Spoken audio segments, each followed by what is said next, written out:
നമസ്കാരം. Raf talk ഫുട്ബോളിലേക്ക് അവർക്കും സ്വാഗതം. നെയ്മർക്ക് വിടവാങ്ങൽ മത്സരം ഒരുക്കാൻ CBF ആലോചിക്കുന്നു. അക്കാര്യം അവർ കൺഫേം ചെയ്യുന്നു എന്ന് ഗ്ലോബോ റിപ്പോർട്ട് ചെയ്യുന്നുണ്ട്. നെയ്മർ ജൂനിയർ കഴിഞ്ഞ ദിവസം താൻ ഇനി ബ്രസീലിയൻ ദേശീയ ടീമിന് വേണ്ടി കളിക്കുന്നില്ല എന്നുള്ളത് അസന്നിഗ്ധമായിട്ട് പ്രസ്താവിക്കുകയുണ്ടായി.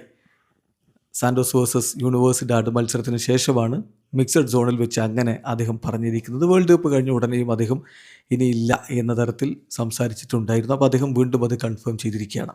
പിന്നെ CBF താരത്തിനായിട്ടൊരു വിടവാങ്ങൽ മത്സരം ഒരുക്കുക, അത് ആരാധകരും ആഗ്രഹിക്കുന്നതാണ്. ബ്രസീലിന് വേണ്ടി 130 അന്താരാഷ്ട്ര മത്സരങ്ങൾ കളിക്കുകയും 80 ഗോൾ അടിക്കുകയും ചെയ്ത് റെക്കോർഡിട്ടയാളാണ് നെയ്മർ. ബ്രസീലിയൻ ചരിത്രത്തിൽ ഏറ്റവും അധികം അന്താരാഷ്ട്ര ഗോളുകൾ നേടിയ കളിക്കാരൻ. അപ്പോൾ അദ്ദേഹത്തിന് ഉചിതമായ രൂപത്തിലൊരു വിടവാങ്ങൽ സംഘടിപ്പിക്കണം. ഗ്ലോബോയുടെ റിപ്പോർട്ട് അനുസരിച്ച് അവർ പറയുന്നത് നെയ്മർ ജൂനിയർക്ക് ഒരു ഫെയർവെൽ മാച്ച് ഒരുക്കുന്നതിന് വേണ്ടിയിട്ടുള്ള പോസിബിലിറ്റി പരിശോധിച്ചുകൊണ്ടിരിക്കുകയാണ് CBF. ആ ഒരു മത്സരം നടക്കും എന്നത് അവർ കൺഫേം ചെയ്യുന്നുണ്ട്. പക്ഷേ നിലവിൽ ഒരു സെറ്റ് ചെയ്തിട്ടുള്ള ഡേറ്റ് ഇല്ല. കാരണം നെയ്മർ ഇനിയും ക്ലബ് ലെവലിലൊക്കെ കണ്ടിന്യൂ ചെയ്യുന്നുമുണ്ട്. സോ ഡേറ്റ് ഇനിയും തീരുമാനിക്കപ്പെടേണ്ടതുണ്ട്. അപ്പം എന്ന്, ആർക്കെതിരെ, ഇതാണ് ചോദ്യം. നിലവിലെ ഒരു സാഹചര്യം വളരെ കൃത്യമാണ്.